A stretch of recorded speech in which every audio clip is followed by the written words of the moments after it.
আসসালামু আলাইকুম হুজুর, আমার বিয়ের সময় কাজী সাহেব যখন বিয়ে পড়াই প্রথমবার কবুল বলতে বললে আমি কবুল বলি, দ্বিতীয়বার কবুল বলতে বললে আমি কবুল বলি, কিন্তু তৃতীয়বার কবুল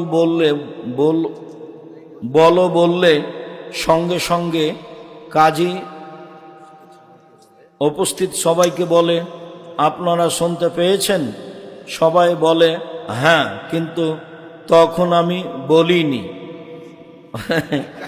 অতঃপর আমি আজ তাদের কবুল বলি হ্যাঁ বলার পর আসতে বলার কারণে বিয়ে হলো কি না জানাবেন। মানে তাদের ইচ্ছা হয়েছে, এরপরে আমি কবুল বলেছি। তোমাকে চিন্তা করতে হবে না, এটা একবারই যথেষ্ট।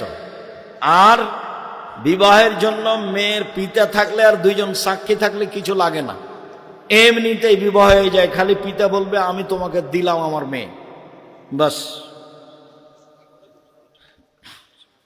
তোমার বিবাহে কোনো সমস্যা নেই, চিন্তা করো না।